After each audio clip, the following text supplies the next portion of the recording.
মাংসের স্বাদকেও কিন্তু হার মানিয়ে দিবে এই মাছের রেসিপিটা।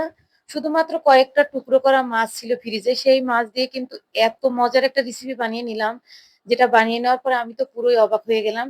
এখানে আমি নিয়েছি টুকরো করা কিছু পাঙ্গাস মাছ, দিয়ে দিচ্ছি এখানে আদা রসুন বাটা, দিয়ে দিচ্ছি এখানে কাজু কাঠবাদামের পেস্ট, দিয়ে দিচ্ছি লাল মরিচের গুঁড়া টেস্ট অনুযায়ী, দিয়ে দিচ্ছি হলুদ গুঁড়া পরিমাণ মতো, স্বাদ মতো লবণ, দিয়ে দিচ্ছি এখানে আমি ম্যাগি একটা মশলা, টেস্টি যে সবজির মশলাগুলো থাকে সেই মশলাটা আমি দিয়ে নিলাম।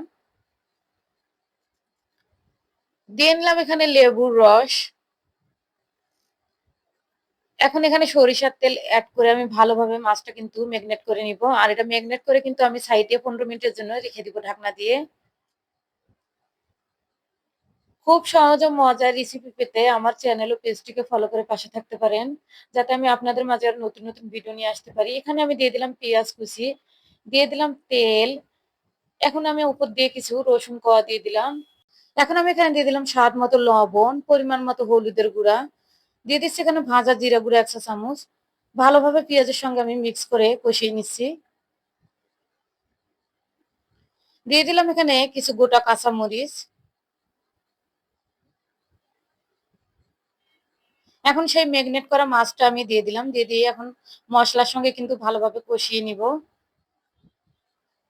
এইভাবে রান্না করার পর এতটাই মজার হয়েছিল এই মাছটা, মাংসের স্বাদকেও কিন্তু হার মানিয়ে দিবে। আপনারা বাসায় এইভাবে একবার হলেও ট্রাই করে দেখবেন। আর এখানে কিন্তু যেকোনো মাছ দিয়ে আপনারা এই রেসিপিটা বানিয়ে নিতে পারবেন। খুব ভালোভাবে কিন্তু আমি কষিয়ে নিছি। আর এটা থেকে অনেকটা কিন্তু দারুণ একটা ফ্লেভার আসতেছে। এখন আমি এখানে দিয়ে দিলাম কিছু টমেটো টুকরো। টমেটো গুলোর কিন্তু আমি বীজগুলো ছাড়িয়ে টমেটো গুলো এখানে দিয়ে দিয়েছি।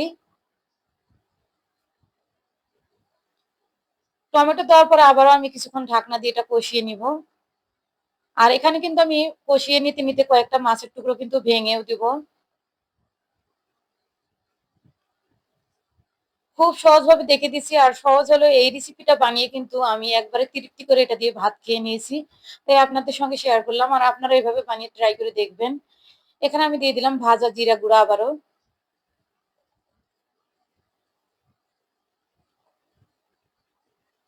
তরকারিটা কিন্তু হয়ে গেছে আমার। এখন আমি চুলা অফ করে নিয়েছি। আর আপনাদের এখন পরিবেশন করে দেখিয়ে দিব। একদম কিন্তু একটা পারফেক্ট কালারও এসেছে। আর খেতেও কিন্তু এটা দুর্দান্ত টেস্টি হয়েছিল। আর আপনি কোথা থেকে আমার ভিডিওটি দেখছেন তা মন্তব্য করুন, যাতে আপনাকে আমি ধন্যবাদ দিতে পারি। আশা করি আজকের এই শর্টকাট রেসিপিটা আপনাদের ভালো লেগেছে। রেসিপি ভালো লাগলে শেয়ার করে দিবেন। সবাই ভালো থাকবেন, সুস্থ থাকবেন। আবারও কোনো নেক্সট রেসিপি নিয়ে আপনাদের সাথে কথা বলবো। আজকের মতো এই পর্যন্ত। আল্লাহ হাফেজ।